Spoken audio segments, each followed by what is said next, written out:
ceux qui reçoivent le plus en termes de grâce sont ceux qui disent au Seigneur, c'est toi que nous voulons. Paul a dit en 2 Corinthiens 3, verset 5. Il dit, Père éternel, notre suffisance vient de toi.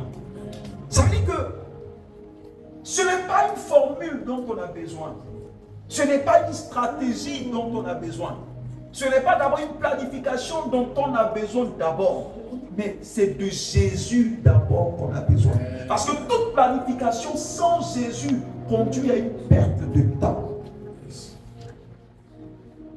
Il sait satisfaire un cœur, non pas qui cherche des choses, mais un cœur qui le cherche. Si tu l'as, tu as la guérison.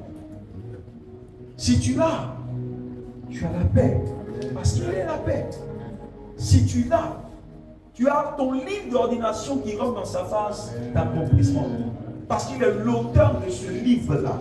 Donc si tu l'as, tu as la garantie et l'assurance que ton futur est déjà là. Il sait satisfaire ceux qui le cherchent de tout leur cœur. C'est pourquoi je voudrais que chacun d'entre nous puisse parvenir à ce niveau-là. Où quand on arrive, on ne demande même pas des choses à Dieu, mais qu'on demande lui-même. Parce que celui qui a Dieu aura plus que celui qui n'a que les choses de Dieu.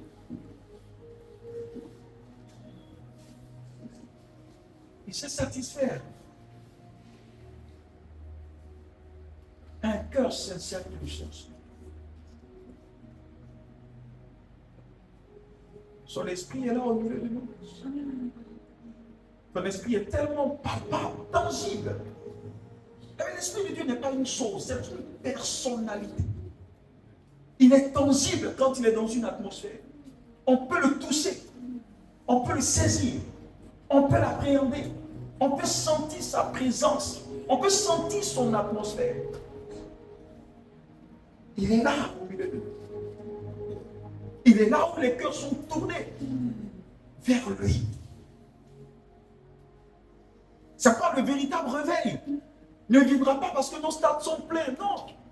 Quelqu'un peut. Les stades peuvent être pleins lors d'un programme, mais sans que l'objet de la rencontre des gens soit Jésus-Christ. Parce que dans les stades d'Étiade, ça crie, oh! Mais vous allez voir que l'objet de ces cris-là, ce n'est pas Jésus. Jésus n'est pas l'épicentre de ces cris-là. Donc c'est lorsque les cœurs sont tournés vers lui, c'est là qu'il commence à travailler. C'est là que son réveil véritable commence à s'installer dans les cœurs d'abord, avant de s'installer dans l'église, communauté, et avant d'affecter la nation ou le quartier dans lequel nous sommes. Mais si les individus ne sont pas réveillés, la communauté ne peut pas être réveillée. Parce que la communauté, c'est l'assemblage des individus. Donc c'est le réveil individuel. Lorsqu'on le met ensemble dans une communauté qui crée une bombe. Le réveil commence lorsque tout ce qui nous intéresse, c'est le cœur de Dieu. Donc le réveil a un langage. Le langage du réveil, ce n'est pas Seigneur, donne-moi. Le langage du réveil, c'est Seigneur, qu'est-ce que je peux faire pour toi? Et quand le peuple de Dieu atteint cette dimension-là, ça veut dire que le réveil commence à venir. Tout de toi. Tout de toi. Parce que je fais partie de l'agenda de Dieu. Donc si je demande Dieu, c'est comme si je lui dis, mais ce qui est décidé de moi selon ton livre d'ordination, aimez-moi de l'accomplir. Un cœur assoiffé de Dieu est un cœur qui est ouvert à la visitation de Dieu. En fait, la soif que tu manifestes, ce n'est pas juste une sensation ou un sentiment. La joie qui est manifestée, c'est une autoroute que tu dresses devant le Saint-Esprit. Parce que la soif que tu manifestes, c'est le canal ou la voie que le Seigneur utilisera pour rentrer dans ta vie et pour accomplir ce qu'il a fait. Parce que la soif attire. La faim et la soif sont des réalités qui attirent des choses. Parce qu'une personne qui a soif et faim, la soif te pousse à essayer de l'étancher. Donc la soif appelle quoi? De l'eau. La faim appelle quoi? La nourriture. Donc, à chaque fois qu'une personne a faim de Dieu, elle attire Dieu. Donc, Dieu est sensible à la faim d'une personne ou à la soif que nous pouvons manifester. Un cœur qui a soif de Dieu est un cœur qui attirera toujours cette atmosphère divine, qui est la seule atmosphère à partir de laquelle nos vies pourront éclore. Parce que de même que l'eau a été faite pour le poisson, et que sans l'eau, le poisson est déjà mort, de même l'homme a été fait pour vivre dans quoi? Dans l'écosystème de Dieu. C'est pourquoi Dieu a créé Éden et puis il a placé l'homme. L'homme a été créé ailleurs, mais Dieu l'a placé où? Dans l'écosystème qui pourra lui permettre de vivre. Si on t'enlève ici, quand on va sur Mars, tu vas mourir. Pourquoi? Parce que l'écosystème qui règne à Mars n'a pas les mêmes réalités que la Terre pour que tu puisses vivre. Donc un homme sans Dieu, sans la présence de Dieu est mort. Parce que ce qui fait de nous des personnes vivantes, ce n'est pas l'oxygène qu'on respire, parce que les arbres même respirent ça aussi. Ce qui fait de nous des personnes vivantes, c'est notre capacité à vivre dans l'ambiance de Dieu. Et après, le jour où Adam a péché, qu'il est sorti de la présence de Dieu, la Bible dit qu'il est mort ce jour-là. La présence de Dieu est la chose la plus essentielle que nous devons rechercher. Et cette présence est en nous. Cette présence vit avec nous. Nous devons l'activer. Et nous devons démontrer à Dieu que nous avons besoin de cette présence. Alléluia. C'est la prière des assoiffés. Parce que très peu de chrétiens font cette prière. Seigneur, plus de toi. La plupart du temps, quand on se réveille, les premiers types de prières que nous faisons, c'est Seigneur, donne-nous. Et on se rend compte que tout ce que nous recherchons va dans la satisfaction de notre personne. Mais imagine-toi que tu te réveilles et que tu dises au Seigneur, en cette journée, tout ce que je désire ardemment, Père, c'est toi. J'ai soif de toi. J'ai faim de ta présence. J'ai faim de transporter ta gloire. Et j'ai faim de te représenter. Alléluia. Amen. Et ce sont les prières que Dieu exauce vite. Parce que c'est les prières dans lesquelles lui-même trouve son intérêt. Alléluia. Amen. Que quelqu'un dise, Seigneur, je veux plus de toi. J'ai soif de toi. J'ai soif de ta présence.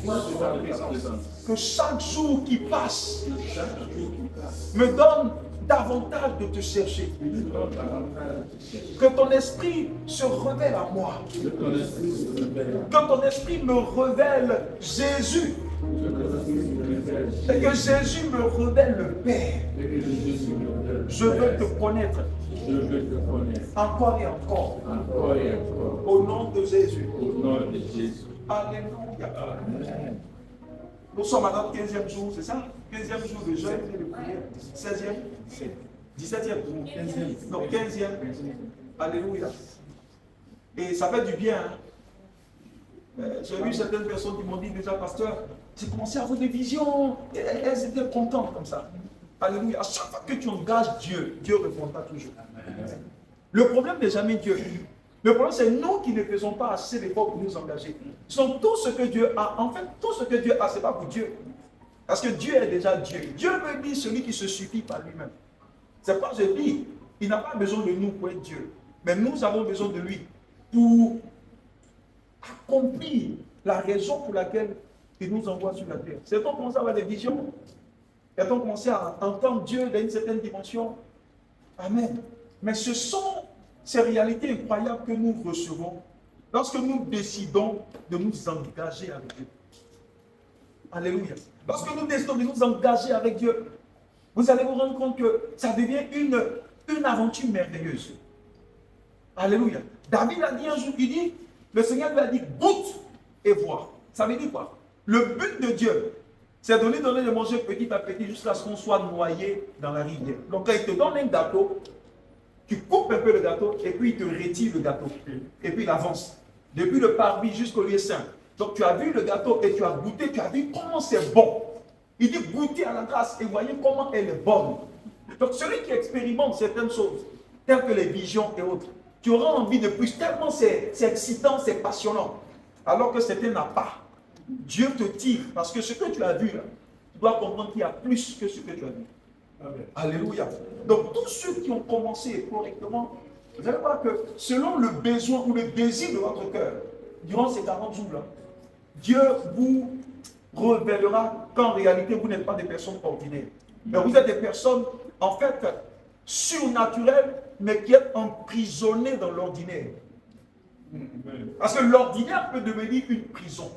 Parce que la vie surnaturelle, selon le plan de Dieu, doit être vécue par nous, chrétiens, naturellement. C'est-à-dire qu'on doit vivre la vie surnaturelle naturellement. Et c'est ce que l'église primitive expérimentait. Quand on rentrait dans l'église primitive, qu'il n'y avait pas de miracle, c'était un fait insolite. C'est-à-dire que ce n'était pas normal. Parce que leur quotidien était un quotidien de miracle. Au point où, bon, est-ce que quand tu te réveilles le matin, que tu te brosses, est-ce que c'est un fait insolite? Non. Tu le fais tellement tous les jours que ça devient banal. Même quand on te demande de faire un emploi du temps de la journée, tu ne mettras pas, je me brosse dedans. Non. Pourquoi? Parce que c'est une chose que tu fais sans réfléchir. Ça devient comme un réflexe.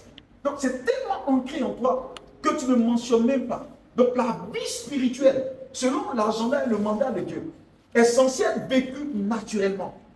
Tellement naturellement que le jour où il y a un tas de malades au milieu de nous-mêmes, on est étonné. On dit, mais comment la maladie a fait pour rentrer dans une ambiance où il n'y a pas de maladie?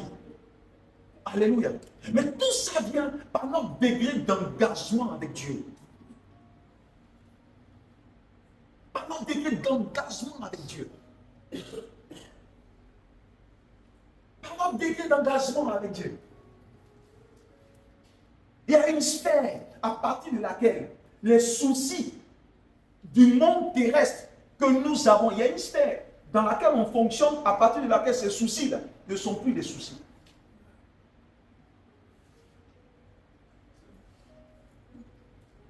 Mais quand tu engages ta relation spirituelle avec Dieu, par tout ce mécanisme qu'il a mis sur place, qui représente les éléments de la consécration, la prière, la jeûne et tout ça, mais quand Dieu sent que tu les cherches de tout ton cœur, il te conduit dans une dimension ou dans un monde, dans une vie où tout ce qui est souci pour les gens du monde ne sera pas un souci pour toi. C'est vrai qu'il y a des situations qui peuvent arriver dans la vie de plusieurs personnes. Tu vois que les gens sont inquiets autour de toi, mais pourquoi ça ne te dit rien? Tu vois, ça ne te dit rien. Parce que tu fonctionnes à partir d'un autre monde. Mais ces choses ne peuvent pas venir tant qu'on ne s'engage pas avec Dieu. Il y a des choses qu'on peut expliquer. Par contre, il y a des choses qu'on expérimente. Dieu est un monde. Et Dieu est une vie. Et la vie dit la vie éternelle, c'est qu'on le connaisse. Donc quand on dit la vie éternelle, c'est en réalité une vie. Mais la vie que la plupart des chrétiens vivent, c'est la vie bios. Un jour, j'aurai le temps d'enseigner. Il y a plusieurs dimensions de vie. Moïse n'opérait pas dans la vie humaine. Moïse fonctionnait à partir d'une vie, d'une autre vie. C'est une dimension. Mais cette dimension, il atteint par quoi? Par l'engagement spirituel qu'il a mis en cherchant Dieu. Parce qu'à force de chercher Dieu, c'est comme je vous l'ai dit, la prière nous permet de monter. Le Seigneur a dit à son, il dit monte ici. Donc la prière nous permet de gagner quoi? En hauteur. Une personne qui prie constamment ne sera plus sur le même piédestal qu'une personne qui ne prie pas. Parce que la prière, c'est un peu comme une échelle. Donc à chaque fois que tu entretiens une vie constante dans la prière, tu prends de l'ascension. Tu n'es pas au même niveau que les autres. Ce qui peut détruire la vie des personnes ordinaires, toi ne te détruira pas. Pourquoi? Parce que tu as quitté le monde des maladies. Il y a des gens qui quittent le monde. Un jour, le pasteur Chris parlait de ça. Et ça choquait plusieurs. Il dit, mais lui, dans le monde dans lequel il est, il n'y a pas de maladie. Mais est-ce que le peuple de Dieu dans le désert n'a pas fait 40 jours et 40 ans sans maladie? Mais qu'est-ce qui s'est passé? Il fonctionnait à partir des mondes. Et là-bas, la Bible dit quoi? Que le jour comme de nuit, il y avait la présence de Dieu qui était là, représentée par quoi? Par la colonne de feu de nuit et par la nuit de jour. Il y a une sphère à partir de laquelle la maladie dans ta vie devient accidentelle. Il y a des gens qui ont vécu, j'ai lu leur histoire, qui ont vécu une vie sans maladie. Quand tu prends l'histoire de John Knox, c'est des gens qui ont vécu sans maladie. Mais écoutez-moi bien, une expérience à laquelle tu ne crois pas ne te bénira pas. Un jour, une soeur m'a attiré mon attention sur un fait. Depuis que je me suis marié, avant que je me marie, j'étais maladif de ce maladie. Mais depuis que j'ai commencé à servir Dieu, j'ai vu les situations de maladie diminuer. Jusqu'à ce que, pour que je sois malade, c'est un accident. Donc j'ai compris que c'est possible de vivre à partir d'une dimension où ce qui détruit la vie des personnes ordinaires ne te détruira plus. Amen. J'aime lire l'histoire des anciens parce que ça booste ma foi. J'aime lire l'histoire de ceux qui ont vécu d'une manière glorieuse avec Dieu. D'une manière glorieuse avec Dieu. Je vous ai parlé un jour, j'aurai le temps d'enseigner dessus. Je vous ai parlé un jour de Aaron. Aaron, à qui Dieu a dit dans le livre de Nombres, il a dit à Moïse, il dit, fais monter Aaron sur ce mont-là et déshabille-le. Quand ils ont déshabillé Aaron, la Bible dit, et Aaron tomba et mourut. Donc ça veut dire que la vie d'Aaron était dans le vêtement sacerdotal que Dieu lui a donné. Il y a des dimensions quand tu les apprends en esprit. Ce que Dieu met sur toi te confère une immunité contre cette enfermité. J'ai été choqué. Il dit déshabille. Dieu voulait tuer Aaron. Mais tant que Aaron fonctionnait dans cette dimension, même Dieu même ne pouvait pas le tuer. Donc Dieu dit enlève ce qui constitue son immunité. Quand ils ont retiré le vêtement d'Aaron, la Bible dit Aaron tomba et mourut. Et le Seigneur m'a donné de comprendre que la prière est une technologie qui peut te conduire dans une sphère et chaque sphère a un vêtement adapté qui va avec. C'est pas la Bible dit que l'homme lapidait Étienne. Comment on peut te lapider et puis toi tu es en train de rire? On le lapide et le ciel s'ouvre. La Bible dit pendant qu'on le lapide, il a vu le ciel ouvert et puis il riait. Donc je me suis posé la question, peut-être ce qui peut te faire rire, c'est quand ça ne te fait pas mal que tu ris.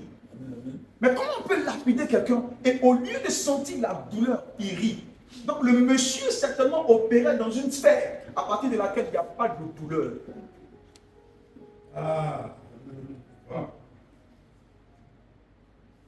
Lui, il n'y a pas de douleur. Mais il y a des dimensions que les gens atteignent. Et les anciens ont atteint ces dimensions. Et la nouvelle génération, nous pouvons atteindre également cette dimension-là. En creusant avec Dieu. En comprenant que la vie spirituelle, ce n'est pas seulement le manger, le boire. Mais il y a des choses que Dieu veut faire avec nous. Il y a des choses que Dieu veut accomplir au travers de nos vies. Mais ça nécessite la soif de Dieu. Parce que Dieu n'étanche ou ne donne ces choses meilleures qu'à ceux qui ont soif de lui. Et tous les réveils que vous allez étudier ne sont pas venus parce qu'ils ont bâti des autres. Non, les réveils sont venus parce que les gens se sont engagés dans la prière. Amen. Tout changement vient par la prière consistante du croyant. Nous parlons de la vie du croyant, la vie de prière du croyant. Parce que la prière n'est pas une chose qui est réservée seulement aux chrétiens. Non, tout le monde prie. Même celui qui dit qu'il ne croit pas en Dieu. Mais le fait de ne pas croire en Dieu, c'est croire en quelque chose qu'on appelle rien. Le rien, c'est un Dieu. Parce que le Dieu des athées s'appelle rien. Mais rien, c'est une croyance. Donc tout le monde prie. Le seul problème, c'est qu'on ne prie pas le même Dieu. Mais tout le monde prie. Mais le temps viendra où toute la créature viendra vers Abba pour le prier. Amen. Tout est une question de temps. En réalité, tout le monde prie. Mais forcément, il ne prie pas le même Dieu. Mais le temps viendra où toute la créature viendra vers Abba pour le prier. Celui qui était avec le pauvre Lazare, il ne connaissait pas Dieu. Mais à la fin, quand la Bible vous raconte son histoire, il a prié Dieu. Il est venu dire, oh Père, s'il te plaît, permets-moi, ou permets à quelqu'un d'aller vers mes frères pour leur dire, il dit non, ils sont les prophètes. Donc ça veut dire que c'est juste une question de temps. Amen. Parce que ceux qui ne l'ont pas prié maintenant pour le salut, ils le prieront quand ce sera trop tard. Parce que tout le monde le priera. C'est pas comme vous lisez le psaume 65, verset 2. Le psaume 65, verset 2, on va le lire rapidement. Dans juste 20 minutes, nous allons finir le message. Le psaume 65, verset 2, nous parlons de la vie de prière du croyant. Psaume 65, verset 2. Avec confiance, ô Dieu, on te louera dans Sion. Le verset 3, je crois, le verset 2. Le verset 2. D'accord. Je reprends. Avec confiance. Voilà avec le verset 3. Ô toi qui écoutes la prière. Oh, toi qui écoutes la prière. Tous les hommes viendront à toi. Il dit tous les hommes viendront à toi. Il n'a pas dit tous les chrétiens viendront à toi. Il n'a pas dit tous les bouddhistes viendront à toi. Il dit tous les hommes viendront à toi. Peut-être que nous ne viendrons pas tous au même moment, mais on devra venir forcément devant ce Dieu-là. Certains viendront avant la mort, d'autres viendront après la mort. Les croyants viendront avant, mais les athées viendront après la mort. Et pour eux, il n'y aura plus de possibilité de rédemption. Parce que c'est pendant qu'on est vivant qu'on doit l'accepter. Donc la prière, en réalité, on va s'asseoir dans cette présence. La prière, en réalité, est l'activité de tous les croyants. Alléluia. C'est l'activité de tous les croyants. Encore plus les croyants. C'est l'activité plutôt de tout le monde, mais encore plus des croyants. Parce que pour nous, lorsque nous lisons l'histoire de l'église primitive, je vous l'ai dit, l'église primitive est pour nous l'église modèle. Quand je dis l'église modèle, c'est que c'est l'église qui a été suscitée juste après le départ de Jésus. Vous savez que le temps n'annule pas les choses, mais le temps peut diluer un peu les choses. Parce que si je te donne une information aujourd'hui, que je laisse pendant un mois, que je viens te demander la même information, toi-même qui as reçu l'information, qui va tordre l'information, parce que le temps fait en sorte que l'information ne garde plus son originalité. Et c'est ce qui s'est passé avec l'église. L'église que nous avons aujourd'hui est de loin similaire à l'église que Jésus a laissée. L'église que nous avons aujourd'hui a été mélangée parce que les hommes ont mis de leur intelligence, ils ont mis de leur stratégie, ils ont mis de l'organisation selon les hommes, ils ont mis la planification, alléluia, et ils ont mis le Saint-Esprit en dehors. Alors que l'église primitive fonctionnait par quoi? Par le Saint-Esprit qui lui-même est le véritable administrateur. Donc le véritable modèle à répliquer,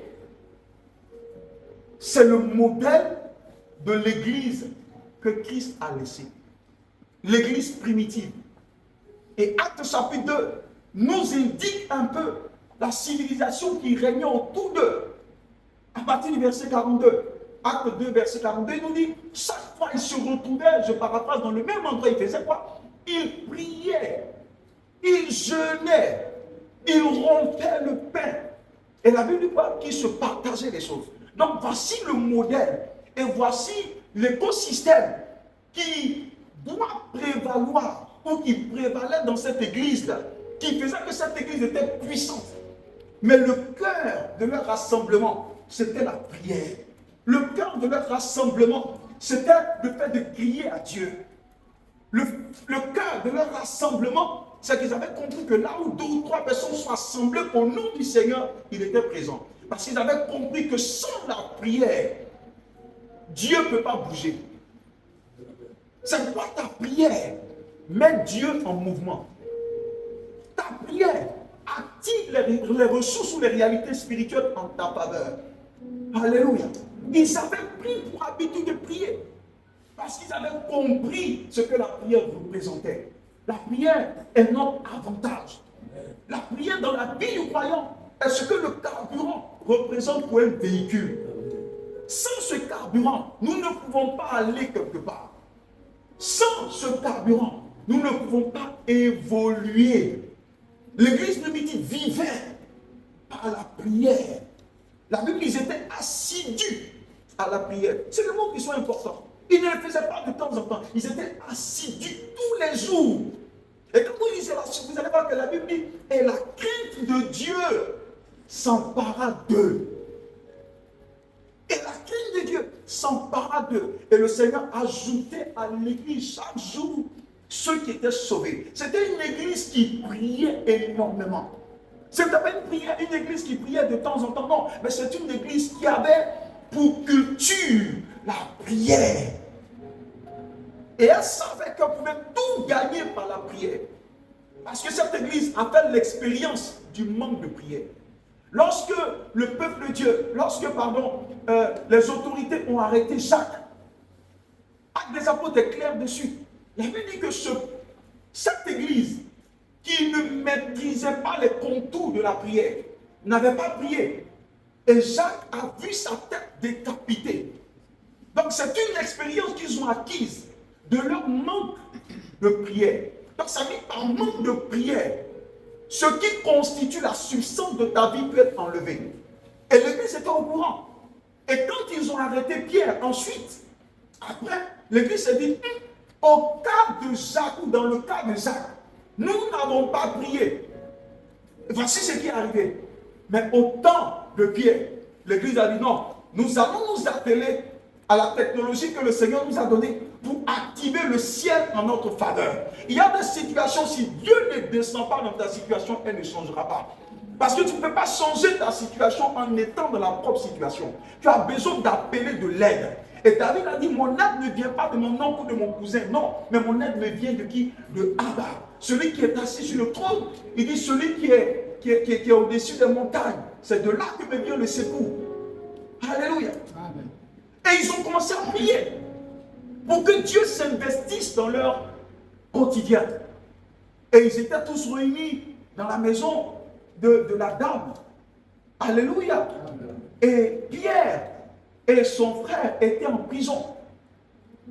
Et la Bible dit que l'église s'est engagée dans la prière. Regardez la puissance de changement de l'église. Regardez ce que la prière fervente peut produire dans une cité, peut produire dans une vie, peut produire lorsque l'église est unie. Non pas quand l'église est en union. La majeure partie de nos églises sont en union. C'est pourquoi il n'y a pas de puissance. Mais ils étaient unis comme une seule personne. Et l'église s'est engagée dans la prière. Et la Bible déclare que Dieu lui-même a activé des anges. Et les anges sont venus ouvrir la porte. On sait comment ça s'est passé en Acte 12. Et Pierre a été libéré. Libéré par quoi? Par la puissance de la prière. La puissance de la prière qui a secoué les cieux et qui a activé les anges en faveur de Pierre. Et il a été libéré. Une prière fervente ne reste jamais sans résultat. Amen. Amen. Donc l'église primitive connaissait la puissance de la prière, l'engagement dans la prière. L'engagement dans la prière. Parce que la prière te permet de capturer Dieu dans un environnement. À chaque fois que tu as envie d'inviter Dieu dans une situation, reste sur la situation et commence à engager le principe de la prière. Parce que la technologie de la prière te permet de capturer Dieu. Tant que tu n'invites pas Dieu dans ta situation, elle ne peut pas changer. Mais lorsque Dieu atterrit dans la situation, quelle que soit la force ou la puissance de la situation, Dieu viendra toujours à bout de cette situation. Donc il y a des choses qui perdurent parce que tu es seul, tu n'as pas invité Dieu dedans. Il y a des situations qui sont encore là parce que tu es tout seul. Tu n'as pas encore invité Dieu. Tu as invité ton cousin. Tu as invité ton tonton parce qu'il a les moyens. Mais tu n'as pas encore invité Abba. Quand Abba descend, il change le nom et la couleur de ton environnement. Amen. La puissance de la prière. Un jour, Abraham, en Genèse chapitre 28, c'est Jacob qui nous montre ce fait-là. Jacob arrive dans un environnement où la Bible dit qu'il dort. À partir du verset 12. Genèse 28. La Bible dit que pendant qu'il dormait, il a vu une porte ouverte au ciel. Et quand il s'est réveillé, il a dit, mais attends, ce lieu est dangereux. Dieu était ici et moi, Jacob, je ne le savais pas. Mais où est-ce qu'il se trouvait? Il se trouvait dans un endroit où Abraham avait bâti un autel de prière. Un autel de prière. Quand je vais aborder la notion des autels, vous allez comprendre beaucoup de choses. Il a bâti un autel d'adoration et un autel de prière. Donc l'autel de prière devient un autel par la constance de l'activité de prière qui est faite là. Donc ce n'est pas un jour de prière, mais c'était un lieu où Abraham se recueillait permanemment pour prier, au point où ce lieu est devenu une porte spirituelle, où les anges pouvaient maintenant descendre et monter. Tu as juste besoin que tes anges trouvent un chemin pour venir dans ta situation. Et pour ce faire, la seule réalité capable d'ouvrir la voie et le chemin, c'est la prière. Et la Bible déclare que ce lieu s'appelait Luz. Quand Abraham est arrivé dans ce lieu s'appelait Luz. Avant qu'Abraham ne commence à bâtir son hôtel, le lieu s'appelait Luz. Mais quand Abraham a fini de bâtir l'hôtel de prière, ce lieu s'est appelé quoi? Bethel, la maison de l'Éternel. Ça veut dire quoi? Une situation peut rester pareille jusqu'à ce que Dieu s'immisce. Quand Dieu descend dans la situation, ta situation cesse d'avoir son propre nom. Amen. Cette situation commence à avoir le nom de Dieu. Je ne sais pas quelle difficulté tu traverses, mais si Dieu est impliqué là, cette situation changera de nom et portera le nom de Dieu. Je peux être loose, mais quand Dieu est descendu là, par l'engagement spirituel d'Abraham, ce lieu a été appelé du nom de Dieu. Ce lieu a été appelé Bethel. Amen. Alléluia. C'est pourquoi la prière, c'est la bénédiction que Dieu nous donne. C'est le carburant pour le croyant. Ceux qui comprennent le mystère de la prière, ils prieront seulement. La meilleure stratégie pour apprendre à prier, c'est de prier. La meilleure manière d'apprendre à être guerrier dans la prière, c'est de prier. Parce qu'en tant que sacrificateur, nous sommes un royaume de sacrificateurs. L'activité principale que le ciel requiert de nous, c'est la prière. La prière doit être comme notre respiration. Parce que ce que la respiration est pour l'homme ordinaire, c'est ce que la prière est pour l'homme surnaturel ou l'homme spirituel. À chaque fois que tu as envie d'inviter Dieu dans un environnement, la stratégie c'est la prière. Amen. Même si tu as l'impression que tu ne vois pas, prie. Amen. Si tu as l'impression que tu ne vois pas les choses changer, prie. Même si tu ne sens pas les choses, prie. Élie a prié 7 fois. Mais il sait une chose, la voie qu'il a empruntée n'échoue jamais. Amen. Dans la voiture quitte Abidjan pour aller à Yamoussoukro, c'est pas parce qu'à 10-20 minutes tu n'arrives pas à Yamoussoukro que tu arrêtes de pédaler. Non, tu continues de pédaler. Même si tu es arrivé à un endroit où tu ne sais pas, tu continues d'avancer jusqu'à ce que tu arrives. Mais tu es certain d'une chose, tu arriveras certainement à Yamoussoukro. Pourquoi? Parce que tu es sur le chemin. La prière du juste, la Bible dit que cette prière mise à l'œuvre produit des résultats incroyables. Amen. Nous n'avons pas idée de ce que la prière fait dans le monde spirituel. Mais cette prière a un impact incroyable. Et tous ceux qui ont bouleversé le monde étaient des hommes de prière. John Knox, il était un homme de prière. Les diabolis, tous les grands, même le rebelle aux États-Unis, est venu par la prière. Par la prière. Les réveils peuvent venir par le sang et autres, mais les réveils que l'histoire a enregistrés sont venus par la prière.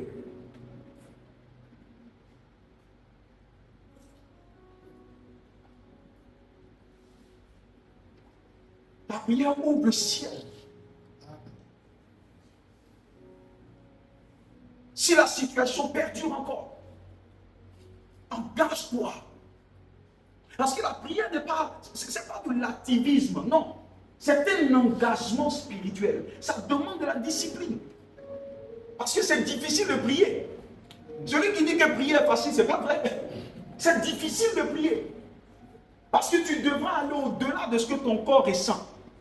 C'est pourquoi le Seigneur nous donne la technologie de parler en esprit. Quand ton corps est fatigué, quand tu ne sais pas, tu peux te coucher et commencer à voyager. Parce que je l'ai dit la dernière fois, la prière, ce n'est pas seulement dire des choses, mais la prière, c'est aussi voyager en Dieu. La prière n'échoue jamais.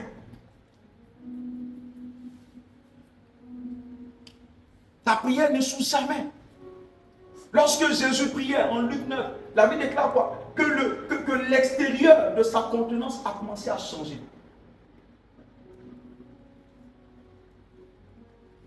Et c'était la stratégie de l'église primitive. Luc 18, verset 1 a dit, a comparé celui qui ne prie pas à une personne qui est dans le coma. La Bible dit que le Seigneur a raconté cette parabole, Luc 18, 1, de sorte que l'homme puisse toujours prier sans jamais se lasser. Le mot se lasser, quand tu l'étudies dans ces textes originaux, ça veut dire ne pas être dans le coma.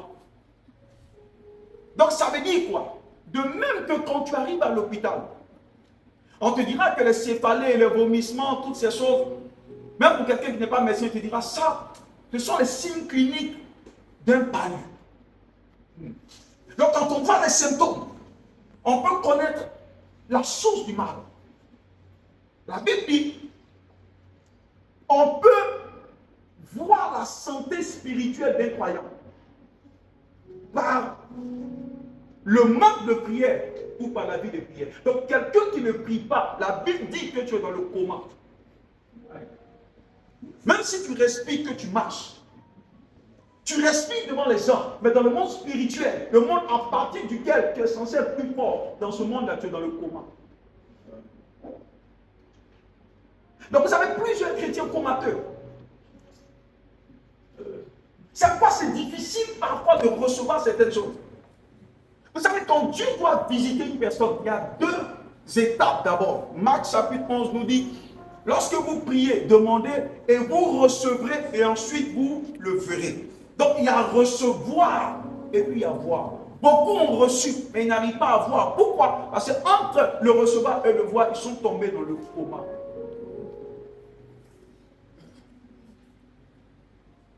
Par manque de prière.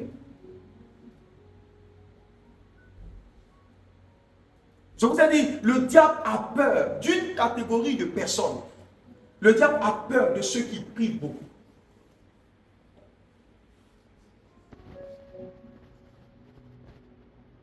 Le diable a peur de ceux qui prient beaucoup.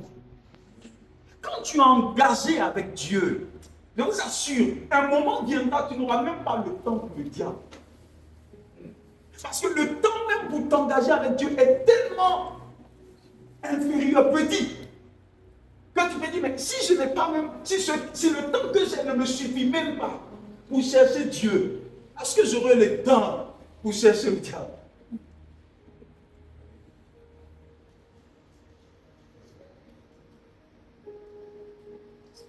Celui qui demeure sous l'abri du Très-Haut repose à l'ombre de son puissance. Et regardez toute la suite. Aucun fléau ne s'approchera de ta tente. Aucun malheur ne t'arrivera. Les gens tomberont à gauche et à droite. Aucun malheur ne t'arrivera. Écoute-moi bien, ça va te choquer un peu. Tous ceux que les démons fatiguent beaucoup, c'est ceux qui ne sont pas à l'abri, sous l'abri du Très-Haut. Parce que si tu n'es pas sous l'abri, tu ne seras pas à son ombre ou être dans le repos. Donc à chaque fois qu'il y a des pressions, ton rôle est de courir pour aller où? À l'abri. À l'abri. C'est pas, je l'ai dit, le combat spirituel ne vise pas à attaquer le diable. Le combat spirituel vise à attaquer Dieu pour demeurer en Dieu. Donc le combat spirituel pour nous vise à préserver et à sécuriser la présence de Dieu. Parce que la présence de Dieu nous confère une immunité. Il y a des gens que le diable ne peut pas toucher. J'ai pris l'exemple de Balaam et du peuple de Dieu. Et ils font partie de l'Ancien Testament. Balaam s'est élu sur une montagne en train de les maudire. Mais quand vous lisez l'histoire, lisez l'histoire. Quand vous lisez l'histoire de Balaam et de Balaam, vous allez voir que ici, il a bâti, il a immolé des bœufs.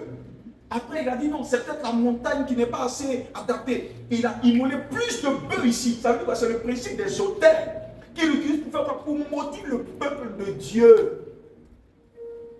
Mais la Bible dit aucun enchantement ne pourra contre Jacob. Oh my God. Parfois, ce qui t'arrive est fondé sur ce que tu sais ou ce que tu ne sais pas. Dans l'ancienne alliance, il n'avait même pas Dieu en lui, il n'était pas né de nouveau. Le peuple de Dieu n'était pas né de nouveau, il n'avait pas Dieu en eux, et Dieu veille sur leur corps. qui n'était même pas encore le temple du Saint-Esprit. Donc c'est là où mon corps devient maintenant l'habitation de Dieu, que Dieu va permettre que le diable... Non, il faut que les gens changent un peu. Il y a quelque chose qui ne va pas. Il dit, aucun enchantement ne pourra contre Jacob. C'est pas quand il y a eu beaucoup de mouvements où j'ai vu des gens venir de partout, même me maudire, je commençais à rire. Parce que j'ai dit, je sais des choses que peut-être vous-même vous ne savez pas. Non. Non. Si Dieu n'a pas permis qu'on maudisse l'ancienne création, c'est pas mon corps qui héberge Dieu, qui abrite Dieu, que Dieu va permettre que l'ennemi détruise. Il dit aucun enchantement ne pourra contre Jacob. Il n'a pas dit Israël. Jacob, c'est l'ancien. Il dit mais contre l'ancien, parce que c'est pour moi, aucun enchantement ne pourra. C'est pas contre Israël que l'enchantement pourra. Donc ta vie chrétienne est basée sur ce que tu sais. Amen. Ce qui t'arrive, c'est ce que tu permets.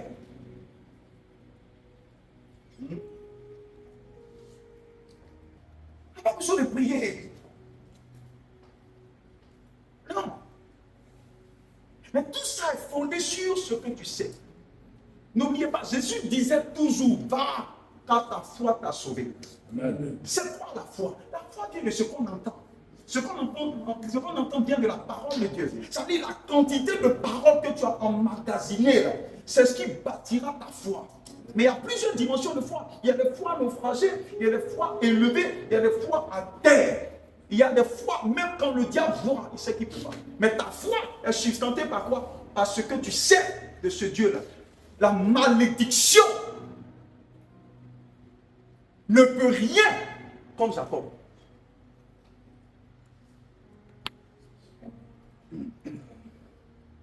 Non.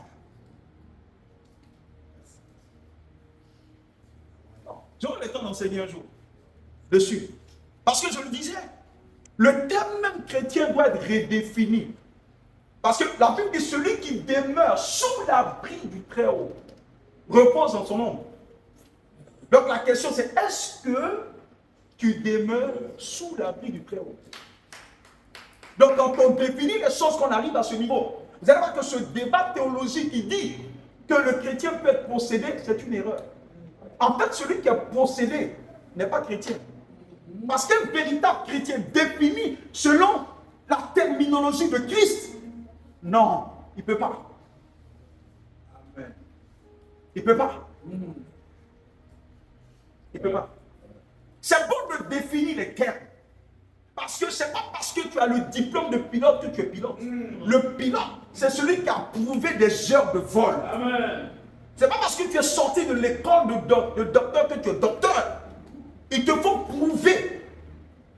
Donc le chrétien, ce n'est pas seulement celui qui a Jésus, mais c'est celui qui a la vie de Christ. La vie, celui qui demeure sous la vie du Très-Haut. C'est pas l'apôtre Paul va plus loin pour disséquer, pour diviser les chrétiens. Il dit parmi les chrétiens, il y a ceux qu'on appelle les charnels et il y a ceux qu'on appelle les spirituels. Donc quand tu expliques, il faut pouvoir faire la part des choses. Le chrétien charnel, il peut être exposé. Mais même à ce niveau, il y a des choses qu'on peut, mais tout repose sur une seule chose. Ton degré de consécration. Ce qu'il faut comprendre, c'est qu'aujourd'hui, croyez-moi, et vous êtes tous convaincus avec moi que la consécration manque. Parce que nous sommes dans une génération où on veut faire un peu ce qu'on veut. Et on se retrouve dans la maison de Dieu. Non, il y a une vie qui est censée substanter notre marche chrétienne. Je vous ai dit, la grâce est née par le sacrifice des gens. La grâce nous a été donnée par quoi? Par la mort et le sang des apôtres qui a été giclé. Et le sang de Jésus qui a été giclé. Donc ça veut dire qu'il y a un style de vie que Christ voudrait que nous puissions avoir. Toutefois que nous aurons cette vie-là, la grâce de Dieu. La Bible dit dans le livre de Jean 1, il a dit, si vous marchez dans la lumière, comme lui-même est dans la lumière, à chaque fois que vous allez tomber, le sang de Jésus va vous couvrir. Amen. Regardez ce que la Bible dit. Le peuple de Dieu était en Égypte. Ils étaient à Goshen. Ils étaient le peuple de Dieu. Le peuple qui n'est pas encore renouvelé, mon dodo. Ils sont à Goshen. Les malheurs frappent l'Égypte. Mais la Bible dit aucun malheur ne peut toucher Goshen. Pourquoi? Goshen, c'est le patrimoine de Dieu. Nous sommes le patrimoine de Dieu. Amen. Amen. Wow. Et le Seigneur a dit, lorsque l'ange de la mort devait frapper, il a dit quoi? Il dit tuez l'agneau qui est le symbole de Christ. Il dit mettez-le sur les linteaux de vos portes. Et l'ange de la mort passera, il fera rien. C'est l'ancienne alliance. Si le diable n'a pas pu tuer le vieil homme, comment peut-il tuer le nouvel homme?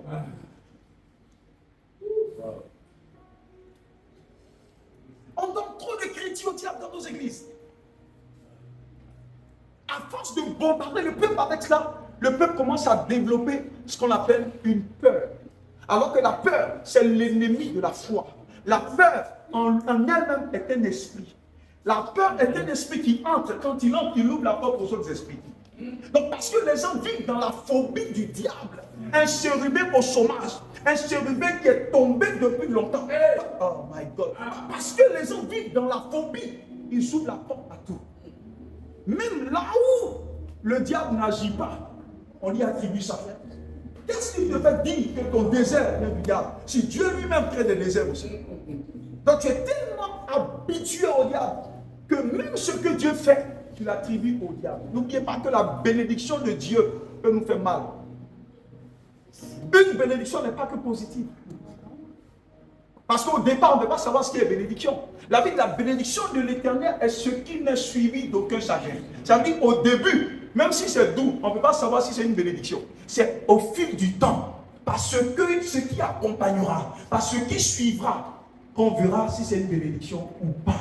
Je peux vous donner de vivre au-delà de cette conscience de la faute du diable. Il ne vaut rien. Il ne vaut rien. Amen. Mais que faites-vous de Abba? Mais si nous sommes conscients de la présence des démons, ne sommes-nous pas conscients de la présence des anges à côté de nous?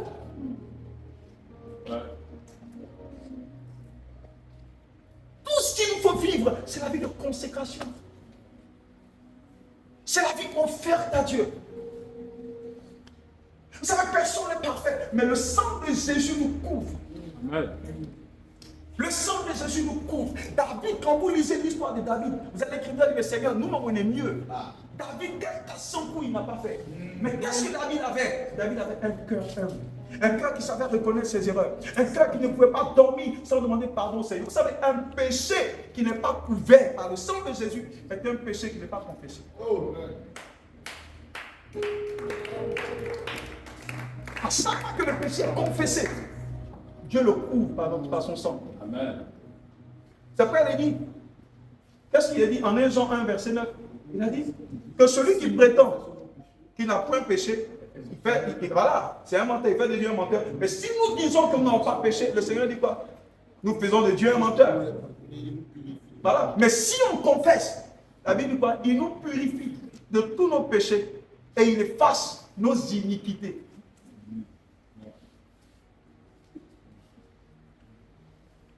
L'iniquité, c'est le péché dans le cœur. Mais le Seigneur efface tout ça. S'il y a des péchés qui demeurent, ça peut donner du crédit à l'implication du diable. Parce que si le diable trouve quelque chose en toi qui n'est pas couvert, il viendra réclamer. Parce qu'à chaque fois qu'il se tient devant le tribunal céleste, il t'accuse sur la base des péchés qui ne sont pas couverts.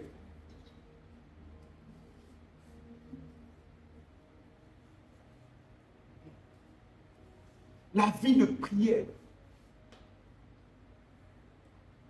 Le peuple priait Dieu. Et Dieu a activé les anges.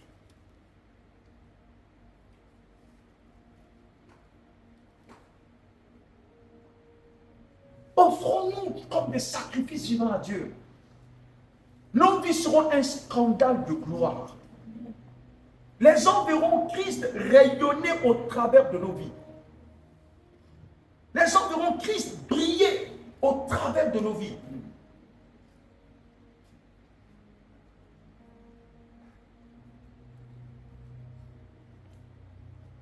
vie de prière du croyant.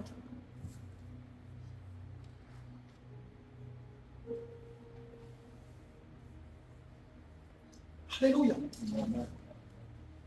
Les anges ne sont-ils pas des esprits affrétés au sein pour accomplir leur ministère? C'est ce que les Écritures disent. Il y a des anges qui sont censés travailler pour nous. Vous savez, c'est parce que nous ne voyons pas ce qui se passe en esprit qu'il y a beaucoup de choses que nous faisons. Mais en fait, il y a beaucoup de choses que nous faisons qui n'ont aucun impact dans l'esprit. La parole a dit, je ne boxe pas comme en boxant l'air. Mais il y a des gens, si on ouvre le monde spirituel, tu verras en fait qu'il n'y a aucun adversaire de nous. Donc ça veut dire que c'est, écoutez-moi bien, si le diable sait qu'il ne peut pas te détruire dans une certaine dimension, il peut te pousser à faire une activité qui va juste perdre ton temps et te dévoyer du but essentiel de Dieu. Et c'est ce travail-là qu'il avait confié à Marthe. Oui. Elle faisait beaucoup de choses. Et selon elle, c'est bon. Elle courait ici, elle courait ici, elle courait ici. Donc pour elle, c'est bon. Donc quelqu'un peut passer une vie dans ce qui est bon. Alors que ce qui est bon lui permet de graviter autour de ce qui est juste. Le Seigneur a dit non. Tu fais beaucoup de choses. Aujourd'hui, beaucoup d'entre nous pensons que faire beaucoup de choses, c'est ce qui a un impact. Non. Il dit, mais regardez Marie. Marie connaissait la volonté du cœur de Abba. Moi, je me dis, si chaque jour, tu dois faire la délivrance, mais quel temps tu auras pour penser à l'agenda de Dieu pour ta vie? Parce que tu n'es pas venu sur la terre pour la délivrance. Parfois, il faut juste se poser de bonnes questions. Vous savez, si vous ne comprenez pas l'intention de Dieu en ce qui concerne la création de la race humaine, vous allez faire des choses qui vont vous rendre ridicules au jugement dernier. Si Adam n'avait pas péché, qu'est-ce que tu seras en train de faire? Parce que c'est par le péché que les démons, toutes ces choses sont venues. Mais est-ce que Dieu nous a envoyés sur la terre pour ça? Non. Dieu nous a envoyés pour accomplir le mandat qu'il a donné à Adam. Mais si Adam n'avait pas péché, qu'est-ce que tu allais faire? Mais il y a un travail qu'on devrait faire. Mais le péché d'Adam a changé le but de Dieu. Pas le but, mais en fait a changé le programme de Dieu. Mais pour atteindre le même but. Bon, Jésus est venu restaurer. Bon, toi, tu es toujours dans ça. Et tu dis même que tu vas jusqu'à... C'est jusqu'à la vie. Donc, on n'est pas dit à la mort.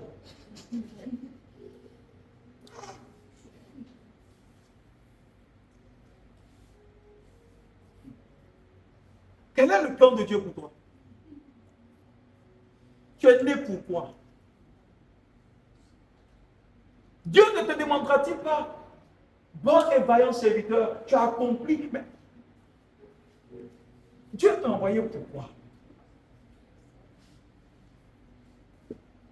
Si tu es seulement dans délivrance. Parce qu'à un moment donné, il faut se poser de bonnes questions.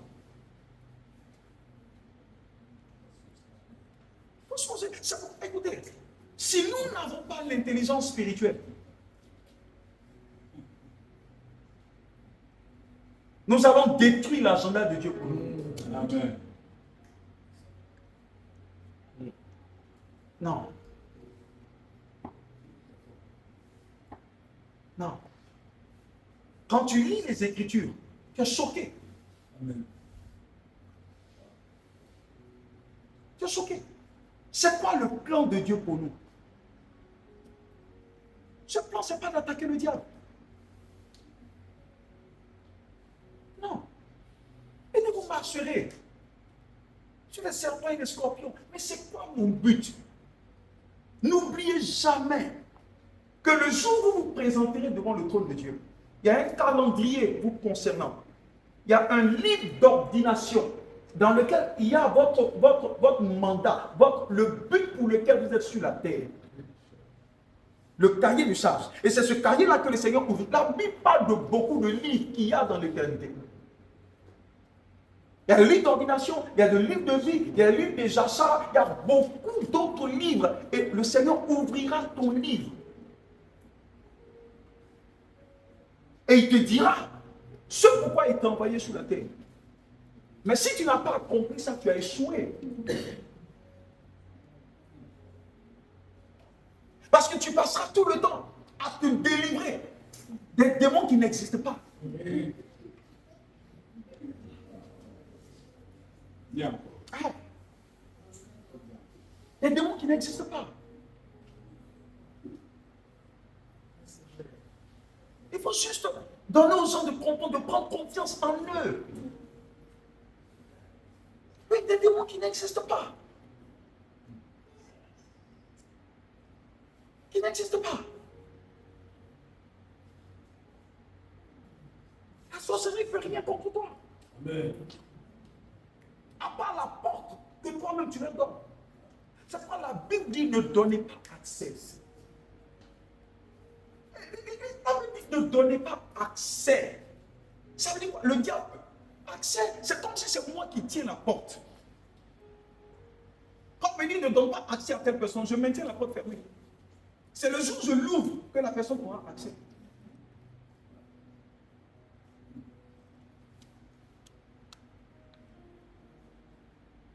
Le diable, il est réel. Ses œuvres sont réelles. Ça, c'est clair. Mais tu dois arriver à un stade où ces œuvres ne te touchent pas.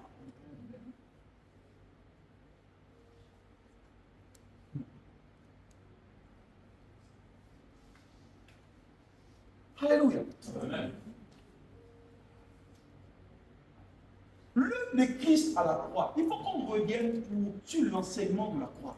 L'œuvre de Christ à la croix n'a pas qu'enlevé la malédiction de la loi. Ce n'est pas correct. L'œuvre de Christ à la croix nous a remis dans notre état initial. Amen. Amen. L'œuvre de Jésus à la croix nous a remis dans notre état initial comme si on n'avait jamais péché. C'est pourquoi le mot grec dit exagorazo. Ça veut dire quoi? Il nous a retirés du marché sur lequel on avait été vendu. Il nous a retirés sans possibilité qu'on soit remis sur ce marché. Donc il nous a enlevés pour lui. Le sens dit, nous sommes désormais à lui. Et nous sommes désormais son patrimoine. Nous ne sommes pas le patrimoine de Dieu, du diable. C'est pourquoi si vous ne comprenez pas l'origine de votre naissance, beaucoup penseront qu'ils sont nés de Kwaku. Alors que la Bible dit en Jean 1, verset 12, que ce pouvoir leur a donné quoi? Cette lumière leur a donné le pouvoir de devenir.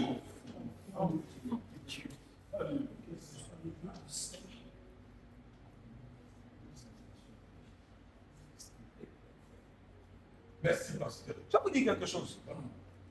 Quelqu'un dira c'est l'adoption. Mais quand un enfant est adopté, il cesse d'être le fils du premier. Amen. C'est juste logique. Parce que la dimension à partir de laquelle tu administres l'évangile, c'est cette dimension à partir de laquelle tu commences à enseigner les gens.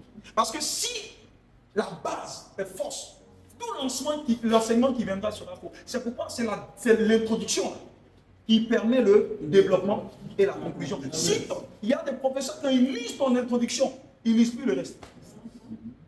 Ils lisent le début et puis la fin. Donc si ta thèse est fausse, tout ton développement sera faux. C'est une question de la compréhension de l'œuvre de Christ à la croix.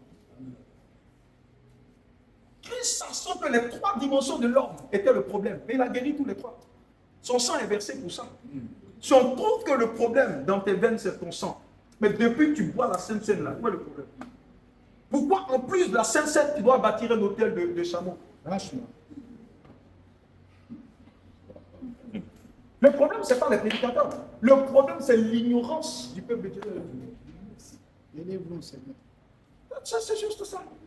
Parce que si tu trouves que tu dois rajouter sur le sacrifice de Jésus, tant mieux. Je vous l'ai dit, à chaque fois que tu penses obtenir une grâce de Dieu, en bâtissant un autel. C'est un affront et c'est une insulte en l'œuvre accomplie de Jésus à la croix. Il est mort pour sponsoriser la grâce. Donc à chaque fois que tu poses une action, tu lui dis ce que tu as fait là n'est pas suffisant. Et à chaque fois que tu le fais, tu annules la grâce. Parce que tu montres à Dieu que ce que toi tu as, ce n'est pas tes mérites. Tu as envoyé ton offrande de gloire pour avoir la gloire. Ton offrande de victoire pour avoir la victoire. Donc toi tu acceptes la victoire maintenant. Donc l'œuvre de Christ est une œuvre qui est nulle.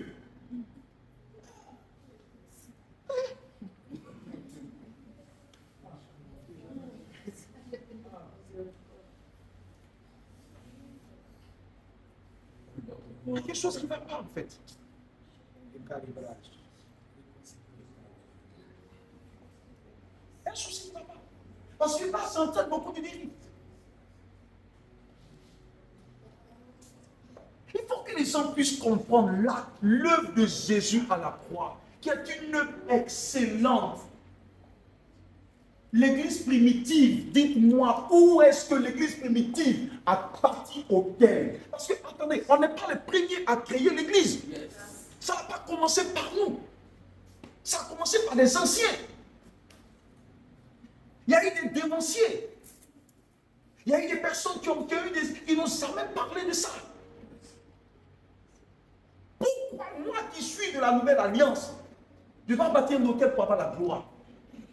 Dites-moi quel hôtel le fou de Gadara a payé pour être guéri. Lui qui était de l'ancienne alliance. Dites-moi quel hôtel la femme qui perdait le sang durant 12 ans a payé pour que Jésus lui donne la guérison. Pourquoi dans nos églises, quand les gens viennent, on leur demande de donner quelque chose avant d'avoir quelque chose d'autre? C'est écrit où? Arrêtons de mettre le peuple sous un joug. Non, la grâce ne s'achète pas. Elle est gratuite. La délivrance s'administre par l'œuvre de Christ à la croix. L'œuvre de Christ à la croix a déjà provisionné. Je vous dis quelque chose. Un jour, Jésus a dit à cette femme que les gens devaient lapider. Il dit, si la loi de Moïse disait qu'on la lapide, mais quand il arrive à Jésus, il a dit, mais si quelqu'un d'entre vous n'a jamais péché qu'on la lapide. En fait, Jésus n'était pas en train d'annuler la loi de Moïse, parce que la loi de Moïse disait qu'il fallait la lapider. Donc beaucoup ont dit que mais Jésus a enfreint à la loi de Moïse. Il n'a pas enfreint à la loi de Moïse. Il a sauvé la dame à crédit. Parce que la loi de Moïse devait être supprimée dans sa dimension cérémonielle, dans les actes à la croix. Parce que la loi de Moïse, il y a 3 dimensions de loi en Moïse. Il y a la loi cérémonielle, et la loi morale, et puis il y a la loi en rapport avec le civique, ou tout ce qui est civil. Mais quand Jésus allait à la croix, tout ce qui est en rapport avec l'autel, Christ a annulé ça. C'est pas lui-même est devenu le sacrifice. J'ai parlé du bouc Azazel ici. Tous les péchés sont tombés sur lui, et il allait mourir pour annuler l'impact de ses péchés sur la vie du peuple. Donc où je suis un saint. Pas saint par moi-même, mais j'ai été déclaré saint.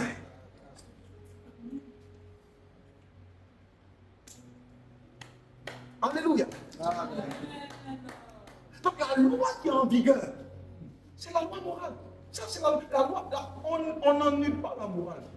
Et c'est la morale avec laquelle toutes les nations fonctionnent. Ce qui est bon, ce qui est juste et correct, c'est la morale. La plupart des pays fonctionnent par cette morale. C'est la morale de Dieu. Parce que dans le cadre de l'homme, Dieu a imprimé sa pensée et sa morale.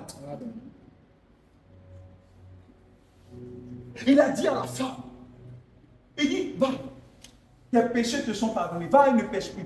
Mais en fait, Jésus n'a pas annulé. Il savait qu'il devait aller à la croix. Donc qu'est-ce qu'il a fait? Écoutez, autant de Jean-Baptiste, c'est ce que je disais que Jean-Baptiste transférait les péchés de l'humanité. Parce que les gens venaient à Jean-Baptiste pour être baptisés pour la repentance. Mais Jésus, un homme saint, ne peut pas venir dans ces eaux pour la repentance. Il n'avait jamais péché. Donc il venait là. Parce que quand Jean-Baptiste collectait, quand il priait, il plongeait les gens dans l'eau. Quel est le sens du baptême? La Bible dit quoi? Il meurt avec Christ.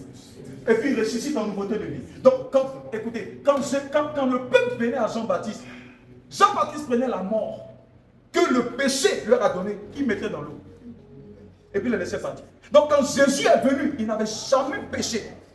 Donc il ne peut jamais se faire baptiser par Jean le Baptiste. Parce que le baptême, la nature du baptême de Jean-Baptiste était le baptême pour la repentance. Celui qui n'a pas péché ne se répand pas. Donc Jésus n'est pas venu pour le même baptême que les autres. Jésus est venu pour quoi? Il est venu pour collecter. Il est venu pour qu'il y ait un transfert. Parce que tous les péchés que Jean-Baptiste a collectés, là, il doit mettre ça sur quelqu'un, ça ne reste pas dans l'eau. Donc l'agneau, de même qu'il le mettait sur le bouc Azazel, l'agneau est venu et il a tout ramassé par une symbolique. Et il a mis ça sur la tête de Jésus.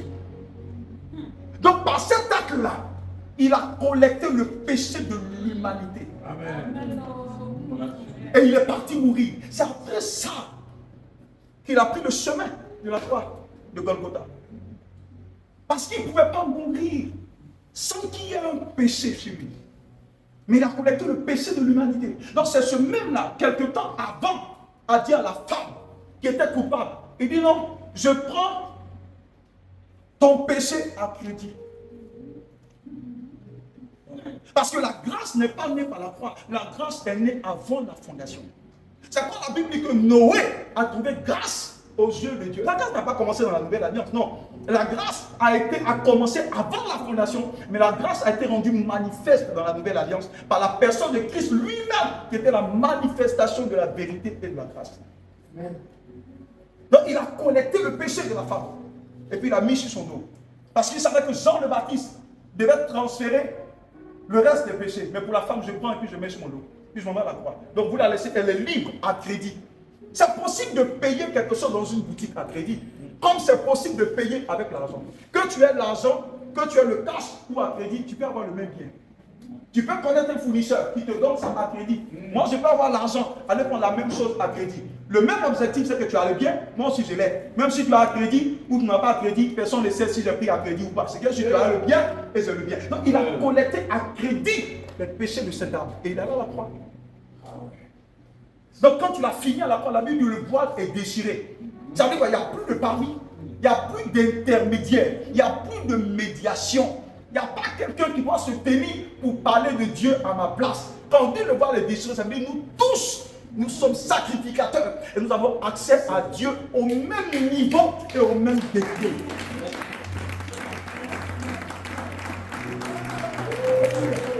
Au même niveau et au même degré. Donc nous, nos péchés ont été pardonnés par la grâce qui nous a été sponsorisée. Mais il a donné la grâce à la dame à Jésus. Parce qu'il fallait qu'il meure à la croix pour que cette grâce soit relâchée. Alléluia. Mais la dame, il a collecté son péché. On lui a dit non, tu ne vas pas le prendre. Il dit non, j'ai collecté à crédit, je mets dans ma bouche. Donc sa mort là, je prends et puis je mets dans ma bouche. C'est la substitution. Alléluia. Et nous, donc, écoutez, cette femme que Jésus a libérée à crédit, ce n'est pas nous qui avons le cash à la croix.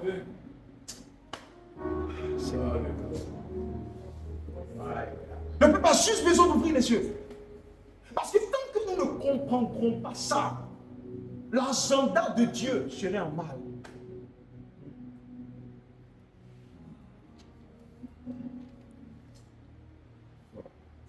L'œuvre de Christ à la croix est une œuvre parfaite. C'est une œuvre parfaite. Il n'y a rien à rajouter.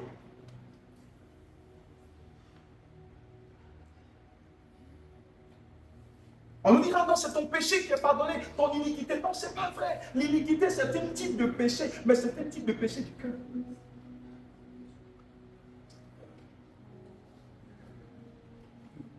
Ça veut dire que le diable n'a aucun droit sur toi. Aucun droit. Tu es le patrimoine de Dieu. C'est quoi quand vous lisez Pierre? Pierre dit, le Seigneur parle. Il dit, vous êtes le peuple de Dieu. Vous êtes le sacerdoce royal. Il dit, vous êtes un... Oh my God. Quand vous lisez, il parle de toi. Il parle de vous. Tu n'appartiens plus à ton père tout. Non. Parce que tant que tu penses que tes origines viennent du village, les esprits du village ont le droit sur toi.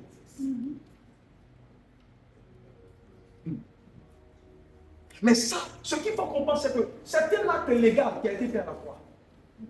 Donc, qui dit légal demande que tu aies la connaissance. Quand tu te présentes dans ce cours de justice, c'est ton degré de compréhension des articles ou des lois qui te permettent de te défendre ou pas. Quelqu'un peut te faire du mal, mais si tu ne connais pas la loi, on est là. C'est tout. Et on te dira, même la loi physique dit quoi? Nul n'est censé ignorer la loi. Donc en fait, le diable aujourd'hui se trouve en train de rendre les hommes malades. Il se trouve en train de poursuivre les gens qui en réalité de manière légale ne devaient pas être poursuivis. Donc c'est ton ignorance qui donne accès au diable. Quand tu attrapes un voleur, tu le chasses. Ou bien tu l'envoies dans une brigade. Parce que tout est fondé sur la loi. La croix, légalement, t'a arraché du marché. Tu as été racheté. Et il n'y a plus de possibilité que tu sois remis sur le marché. Non. Mais les choses changeront. Votre vie, même dans la dynamique de la délivrance, va s'arrêter. Lorsque vous allez grandir dans votre conscience. Regardez ce que Paul dit. Paul dit, Christ vous a racheté, c'est fini. En Romains 12, verset 1 à 2, il dit, mais, soyez renouvelés. Il dit, soyez quoi? Soyez transformés par le renouvellement de votre intelligence. Il dit Seigneur, il dit le procès challenge pour toi. C'est là. Parce que si là n'a pas changé, le diable peut te remettre encore là où tu n'es pas censé être. Il dit comprenez que quelque chose a changé. Maintenant, ce que Dieu vous demande, changez votre manière. Hier, vous fonctionniez comme des esclaves sous le coup et le poids de l'ennemi. Mais sachez que les dons ont changé. Donc, votre problème maintenant, ce n'est pas ce que Dieu a accompli. C'est votre intelligence. L'intelligence, c'est ce que tu sais. Il dit, tant que ce n'est pas renouvelé, vous n'avancerez pas. Et le problème de l'Église, c'est la mentalité non renouvelée.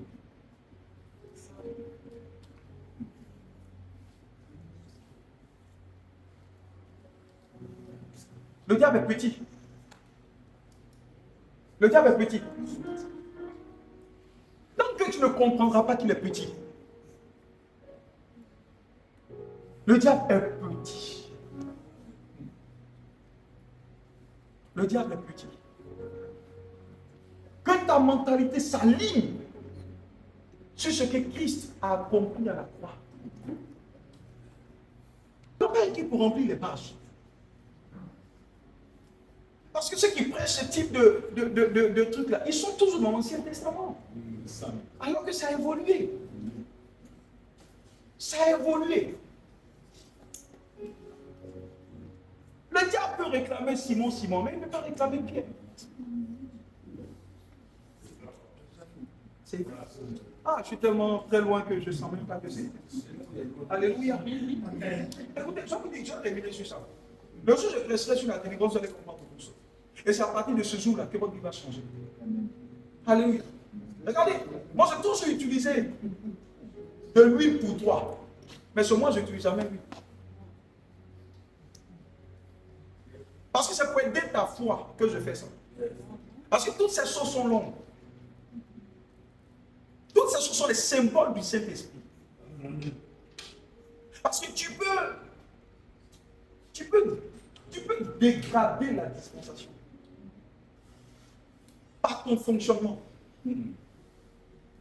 La Bible dit, la grâce nous a été donnée. Il a dit, celui qui se met sous la loi, le Seigneur dit quoi? Il sera jugé à partir de la loi.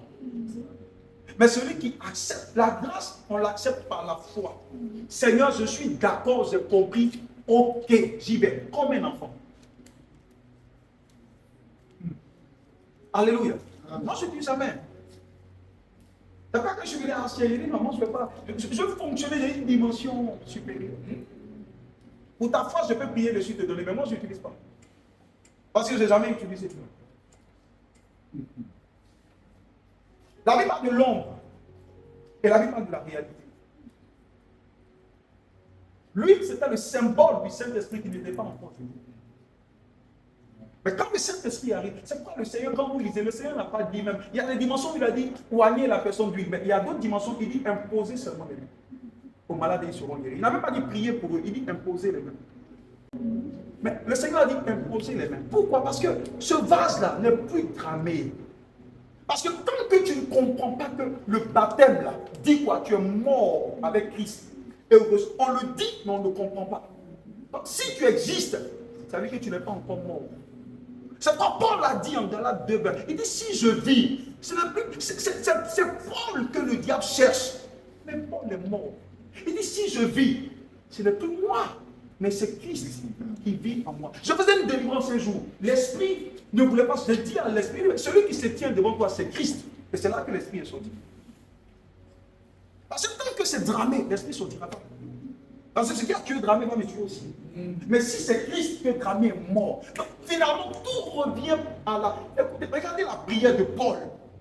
En Éphésiens chapitre 1, versets 17 et 18. Il dit, je prie le Père et Dieu de notre Seigneur Jésus, afin qu'il vous donne quoi aux Éphésiens? Il dit l'esprit de révélation et de sagesse. C'est la chose dont l'Église a besoin. Parce que c'est par manque de révélation que le peuple périt. C'est pas la Bible dit en Osée 4, verset 6. Mon peuple périt par manque de connaissance. Il n'a même pas fait mention du diable. Je vous prêcherai un autre message un autre jour où j'ai été choqué quand j'ai lu les évangiles. La Bible dit, soit tu es pour Dieu ou tu es pour maman. Il dit, un homme ne peut avoir que 2 mètres. Mais dans la liste de 2 mètres, je n'ai pas vu le nom du diable dedans. Il a dit Dieu ou maman. Mais où est le diable? C'est toi qui as déifié le diable. Sinon, dans la compréhension de Dieu, il n'existe pas. Il est à terre. Dieu dit soit l'homme suit Dieu, ou soit il suit la maman.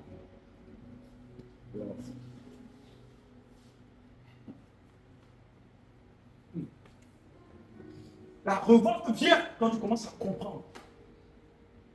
Il y a des gens qui doivent retourner à la maison et dire à monsieur le diable, toi tu m'as trop lu. Mais à partir d'aujourd'hui, regardez le film War Room. Regardez le film War Room. Regardez comment la dame traitait le diable. C'est un message. On le met dehors comme un malpropre. À partir d'aujourd'hui, tu dégages de ma maison. Cette maison n'est pas à toi. Tu dégages, tu prends tes bagages et tu dégages. Tu fonctionnes par ce que tu sais. Dieu dit, soit tu suis Dieu ou tu suis maman. Dans la liste, il y a même. J'ai pensé voir le diable. Il a dit maman. Et j'ai commencé à investiguer. J'avais qu'il n'a même pas dit attaquer le diable, il a dit chasser-le. Il a dit vous chasserez les démons. Regardez ce qu'il dit. Il dit soumettez-vous à Dieu et résistez au diable. Oh my God. Il a dit résister. Il n'a pas dit boxez-le. Tu ne peux pas boxer quelqu'un qui est déjà à terre. Ne finis pas ton énergie. Il n'a jamais dit combattez le diable. Je n'ai jamais vu ça. Si tu trouves ce passage dans les Écritures, viens me montrer ça demain. Même ceux qui prêchent, ils ont trouvé ce passage qui me le montre. Jamais cela n'a été dit. Avec dit résister. Qui on suit, ce n'est pas Jésus. Quelle est la formule de Jésus devant le diable? En Luc chapitre 4, Matthieu 4, il a dit, il est écrit. On ne chasse pas le diable par faïa. On chasse le diable par il est écrit. Amen.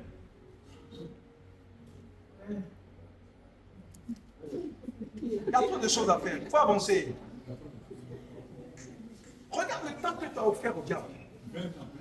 Dieu n'a même pas eu ce petit temps pour que tu lui dises Seigneur, je t'aime. Regarde la prière de ce soir. Seigneur, je te désire. J'ai soif de toi. Depuis combien de temps tu as fait cette prière?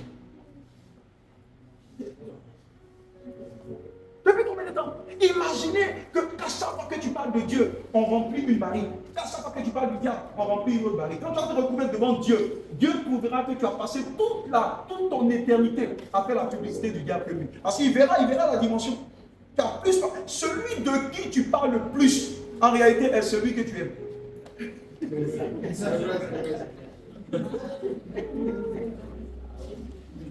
Alléluia. Prenez le temps chaque jour, glorifiez Abba. Pas que vous soyez ignorant des desseins du diable. Vous savez. Et parce que vous savez, la Bible dit ne donnez aucun accès. Ça veut dire vivez correctement. À chaque fois que vous tombez, ne vous alarmez pas. Ouvrez-vous par le sang de Jésus, par la repentance. Et ne retombez plus dans les mêmes choses. Parce qu'il y a ce qu'on appelle les péchés présomptueux, dont Hébreu parle. Les péchés présomptueux, c'est les péchés volontaires. Alléluia. C'est pas tomber, c'est plonger. Il y a une différence. Tu sais que c'est pas bon. Mais puis j'ai fait quand même. Dieu là, il est bon, non? C'est fini là, allez demander pardon. Ça, c'est pas bon. Ça, on appelle ça un péché présomptueux.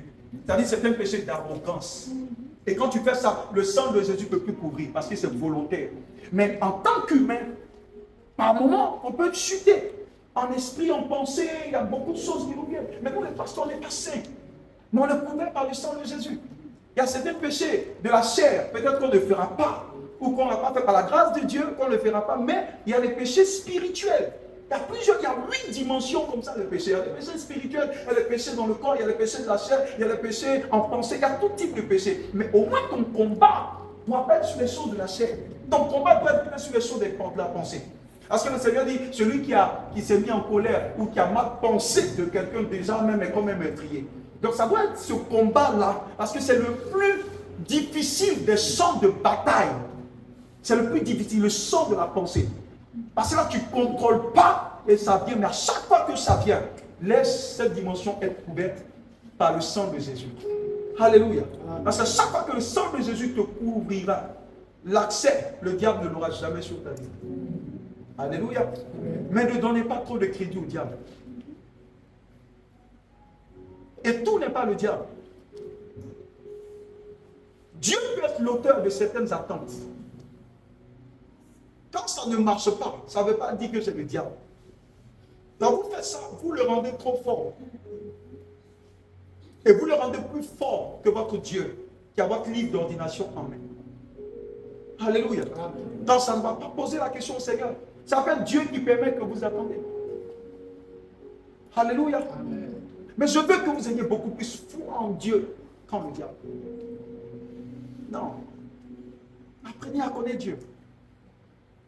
C'est pas ici, je veux mettre l'accent sur connaître Dieu. Amen. Tu étudieras un peu les œuvres de l'ennemi, les œuvres du diable, c'est bon parce que la Bible dit aussi il ne faut pas être ignorant de ses œuvres, mais on va pas s'attarder sur ça. Vous donnez juste quelque chose, mais vous écoutez-moi bien. Être saint veut dire être saturé de Dieu. Comme je l'ai dit, ce n'est pas la sainteté, je suis parfait, non. C'est la grâce de Dieu qui nous couvre. Mais une personne qui baigne dans l'atmosphère de Dieu, aucun diable ne peut le trouver là-bas.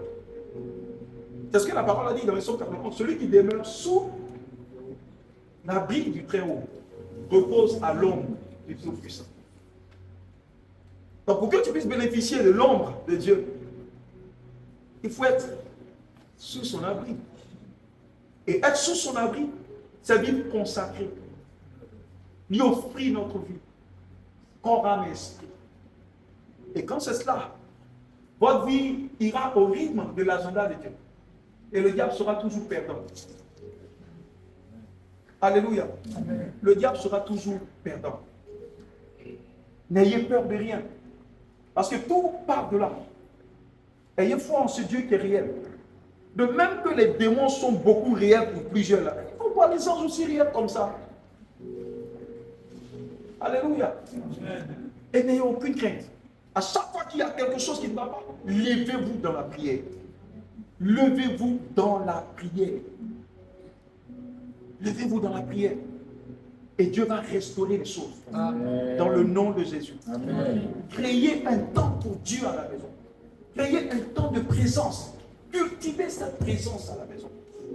Capturez Dieu dans votre environnement. À force de prier, bâtissez des hôtels de prière.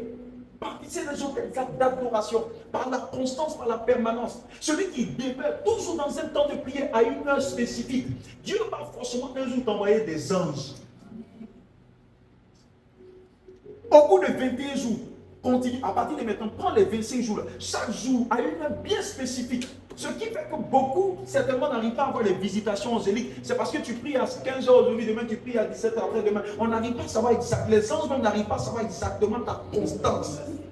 Continue de prier 15 heures, chaque 15 heures sois là, chaque 15 heures sois là, chaque 15 heures sois là. C'est à l'heure de l'offrande. C'est à l'heure de l'offrande que l'ange est venu. Pourquoi? Parce qu'il a vu que les anges sont tout toujours là, cette heure-là, ils sont toujours là. L'ange est apparu à Zacharie, qui servait à son tour. Si tu veux voir, avoir des expériences comme ça, sois constant.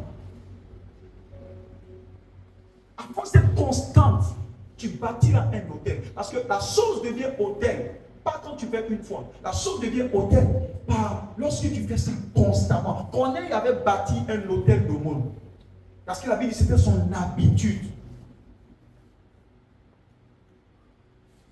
Quand tu vois la chose une seule fois, on dit c'est hôtel.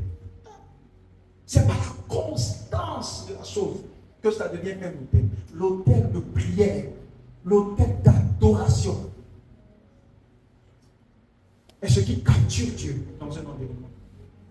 Et quand Dieu est là, je l'ai dit, il change la couleur de ta situation. Ce lieu s'appelait Luz. Quand Dieu est descendu, ce lieu s'est appelé Bethel. Je ne sais pas quel est le nom de la situation sur laquelle tu es assise. Mais quand Dieu va descendre, maintenant même qu'il est en train de descendre, il change le nom de cette situation dans le nom de Jésus-Christ.